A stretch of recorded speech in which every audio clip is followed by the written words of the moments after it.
ప్రజలని దృష్టిలో పెట్టుకొని ప్రభుత్వాలు వాళ్ళకేదో మేలు కల్పించాలి. మహిళలకు, అలాగే పురుషులకు, లేకుంటే రైతులకు, వృద్ధులకు ఇలాగా అందరికీ న్యాయం కల్పించాలని చెప్పేసి ఏ ప్రభుత్వమైనా ఆలోచిస్తూ ఉంటది. కానీ కొన్ని కొన్ని పథకాల వల్ల రాష్ట్రంలో ఖజానా ఖాళీ అయిపోతూ ఉంటది.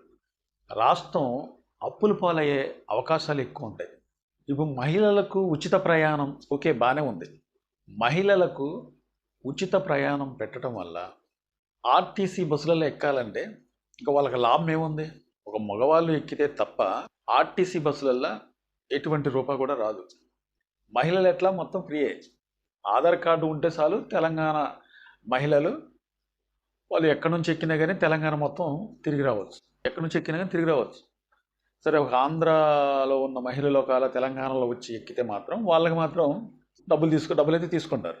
అట్లాగే ఇతర రాష్ట్రంలో వేరే రాష్ట్రం నుంచి వచ్చిన మహిళలకైనా డబ్బులు అయితే మాత్రం కంపల్సరీగా తీసుకోవాల్సిందే. కానీ ఇక్కడ చాలా వరకు తెలంగాణ రాష్ట్రంలో ఉన్న మహిళలు ఉచిత ప్రయాణం అనేది చేస్తూ ఉన్నారు. నాకు తెలిసి రాష్ట్రంలో ఉన్న ఆటో డ్రైవర్లు వాళ్ళ ఆదాయాన్ని కోల్పోయారు. చాలా వరకు ఆదాయాన్ని కోల్పోయిన సంగతి అనేది పాపం వాళ్ళు ఎన్నోసార్లు చెప్పారు. వాళ్ళు నేను చాలాసార్లు ఈ మధ్యకాలంలో ఆటో ఎక్కా.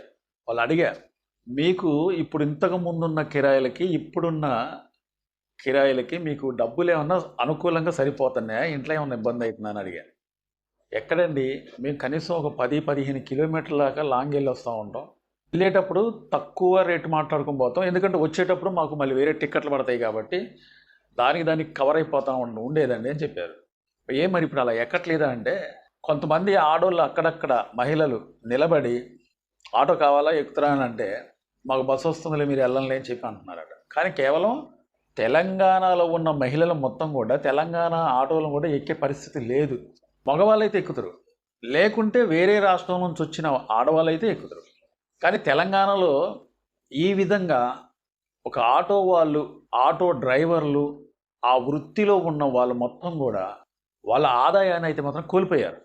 వాళ్ళ ఆదాయాన్ని కోల్పోయిందే కాక కొంతమంది ఆటో వృత్తిని నమ్ముకున్న వాళ్ళు పాపం ఇంటెద్దే అంటే ఇల్లు కూడా సొంత ఇల్లు కూడా లేకుండా ఉన్న వాళ్ళు ఉన్నారు.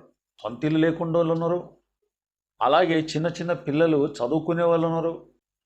కొంతమంది ప్రైవేట్ స్కూల్ ఏమన్నా చేర్చుదామని ఆశ ఉన్నా కానీ అంత చదువు అంత డబ్బులు అనేది పెట్టక ఇబ్బంది పడే వాళ్ళు ఉన్నారు. పోతే అదే కాకుండా వాళ్ళకి ఏమన్నా అనారోగ్యం కానీ వచ్చిందంటే చాలా ఇబ్బంది పడేటోళ్ళు కూడా చాలామంది ఉన్నారు. కానీ ఏదైనా ఒకవేళ డబ్బు విషయంలో అంటే హాస్పిటల్లో ఆరోగ్యం కానీ బాగా లేక వాళ్ళ అప్పటికప్పుడు ఏదైనా ప్రైవేట్ హాస్పిటల్కి తీసుకెళ్ళాలి మా వల్ల కాదంటే అప్పటికప్పుడే వాళ్ళకి డబ్బులు కావాలంటే యా నుంచి వస్తాయి? అకస్మాత్తుగా ఏదైనా జరిగిందంటే లక్షల్లో కావాల్సి వచ్చింది. కనీసం సొంత ఆటో కూడా లేని పరిస్థితిలో ఉన్న వాళ్ళు ఉంటారు. ఇటు సొంత ఆటో లేదు, అతను చేసేది ఆ వృత్తే. ఇటు సొంత ఇల్లు కూడా లేకుండా ఉన్న వాళ్ళు ఉంటారు. అటు సొంత ఆటో లేదు, ఇటు సొంత ఇల్లు లేదు. కానీ ఇటు పిల్లల్ని చూసుకోవాలి, ఏమన్నా వాళ్ళ తల్లిదండ్రులు ఉంటే తల్లిదండ్రులను చూసుకోవాలి, ఇంట్లో చూసుకోవాలి, రోగాలు రొప్పులు ఏమైనా వస్తే చూసుకోవాలి, మంచి చెడ్డ చూసుకోవాలి. ఇలాంటి మానసిక ఇబ్బందిలో ఒక ఆటో డ్రైవర్లు ఈ రోజుల్లో చాలా అసలు మానసికంగా వాళ్ళు కురింగిపోతున్నారన్నమాట. ఇదే సమయంలో తెలంగాణలో కాంగ్రెస్ పార్టీ అధికారంలోకి వచ్చిన తర్వాత ఆటోలకు మాత్రం చాలా ఇబ్బంది చేసింది. మహిళలకు ఉచిత ప్రయాణం అనేది పెట్టడం వల్ల ఇప్పుడు ఆటో డ్రైవర్లు అసలు ఆటో అద్దెకు తీసుకొని తోలేవాళ్ళు, అదే కాకుండా అటు అద్దెకు తీసుకొని అద్దె ఇంట్లో ఉండేవాళ్ళు, వాళ్ళ బాధ అనేది చెప్పుకుంటే తీరేది కాదు. పుండు మీద పుల్లగుచ్చినట్టుగా వాళ్ళ వృత్తిని, వాళ్ళ ఆదాయాన్ని ఇబ్బంది చేయటం వల్ల వాళ్ళ కుటుంబాన్ని నడుపుకుందామంటే చాలా ఇబ్బంది పాలవుతున్నారు. హైదరాబాదులో కుమార్ ఆంటీ అనే ఒక మీరు అందరు కలిసి చాలా వీడియోలు చూసే ఉంటారు యూట్యూబ్లలో. కుమారి ఆంటీ అంటే పెద్ద ఫేమస్ అయిపోయింది.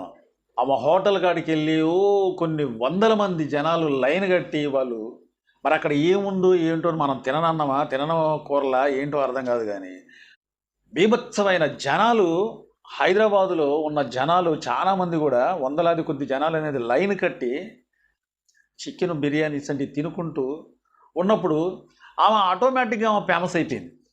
ఫేమస్ అయిపోయి ఓ ఎక్కడెక్కడ యూట్యూబర్స్ మొత్తం అక్కడికి వెళ్ళి ఆమె దగ్గర ఇంటర్వ్యూ తీసుకోవటం, ఆమె ఎలా ఎలా చికెన్లు వండుతుంది, ఎలాగ మటన్ వండుతుంది, ఎలాగ ఫ్రై చేస్తుంది, ఎలాగ కూరలలో మసాలాలు ఇవన్నీ కలుపుతుంది అని చెప్పి ఇంటర్వ్యూలు తీసుకొని ఆమె వండే కాడ నుంచి ఫుట్పాత్ దగ్గర ఉన్న చిన్న హోటల్, ఆ హోటల్ దాకా కూడా ప్రతిరోజు కూడా ఎంతమంది వీడియోస్ పెట్టేటోళ్ళంటే ఆమెను ఎక్కడికో లేపేశారనమాట యూట్యూబర్సే.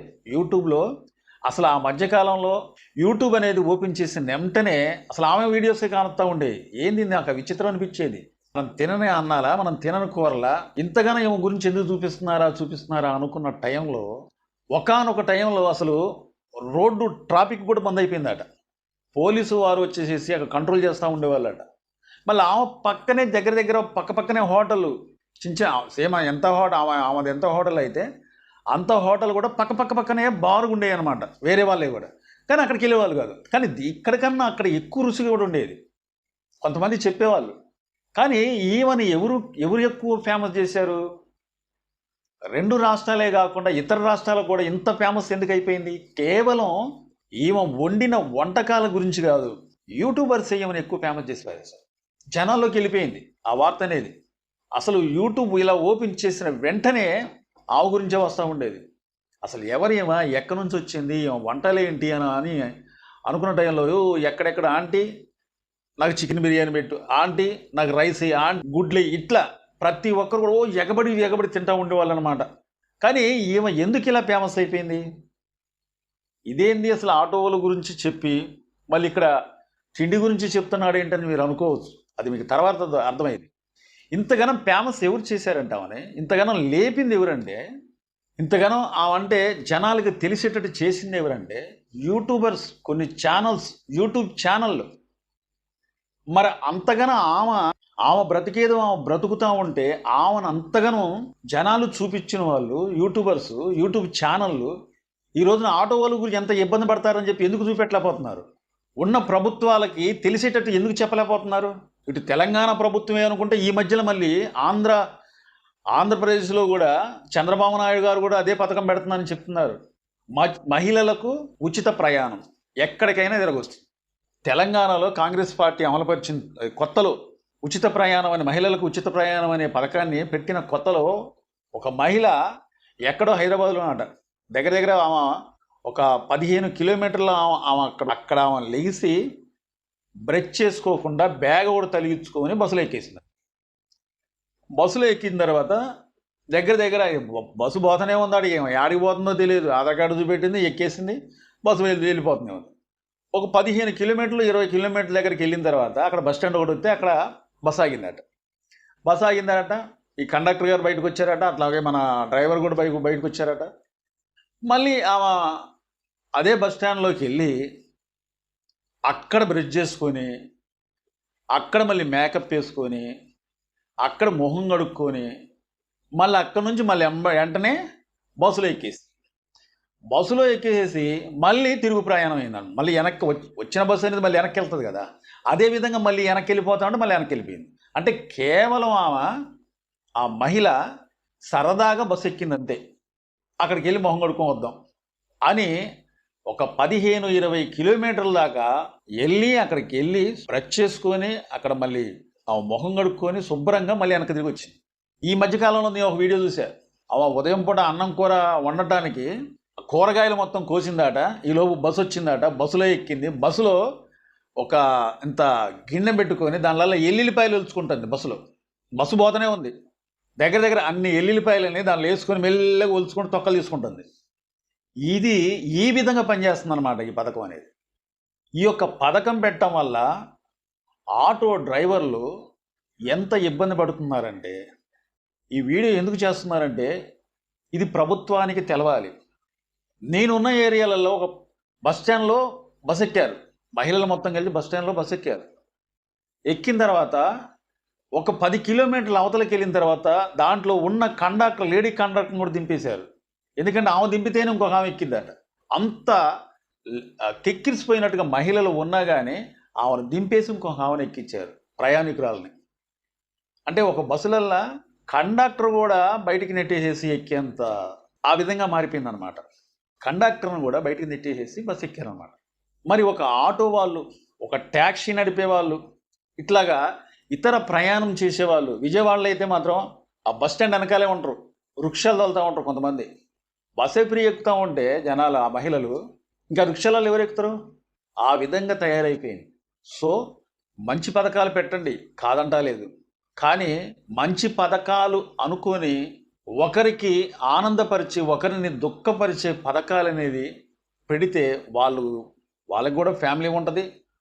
ఆటో డ్రైవర్లకి వాళ్ళకి కూడా భార్య పిల్లలు ఇవన్నీ కూడా వాళ్ళు ఇవన్నీ కూడా చూసుకోవాలంటే వాళ్ళకి చాలా ఇబ్బంది పాలు పడే అవకాశాలు ఉన్నాయి. కాబట్టి మరొకసారి ఇలాంటి పథకాలను పెట్టేటప్పుడు కొద్దిగా ఆలోచించుకుంటే మంచిది అన్న ఉద్దేశంతోనే ఈ యొక్క వీడియో చేస్తున్నాను. పెట్టొద్దని అంటలేదు, కానీ మెయిన్ ఏంటంటే ఉచితం అనే మాట తీసేయండి.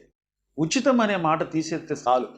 ఉచితం అనేది పెడితే ఆశ, కొడితే భయం. పెడతానంటే ఎవరికన్నా ఆశ, ఉచితం అంటే చాలు ఎగబడిపోతారు. ఈ ఉచితం అనేది తీసేసి వృద్ధాప్యంలో ఉన్న వారికి ఉచితం పెట్టండి మహిళలకి, లేకపోతే గర్భిణీ స్త్రీలకు పెట్టండి, చదువుకునే పిల్లలకు పెట్టండి. అది ఆడపిల్లలే కావచ్చు, మగపిల్లలే కావచ్చు. ఆడపిల్లలు అయితే లేనోళ్ళు, మగపిల్లలు అయితే వాళ్ళు ఉన్నోళ్ళు అంటూ ఏమీ లేదు. వాళ్ళ తల్లిదండ్రులు లేనోళ్ళు కావచ్చు, వీళ్ళ తల్లిదండ్రులు కూడా లేనోళ్ళు కావచ్చు. కాబట్టి ఇసంటి ఈ పథకాన్ని అనేది ఈ విధంగా పెడితే, లేదా మహిళలకు పెట్టండి ఉచితం. కానీ ఏ విధంగా? మొత్తం ఉచితం కాకుండా కనీసం ఒక 100 రూపాయలు టికెట్ ఉంటే 50 రూపాయలు తీసుకోండి. అప్పుడు ప్రభుత్వానికి కూడా ఎంతో కొంత ఆదాయం అనేది ఉంటుంది.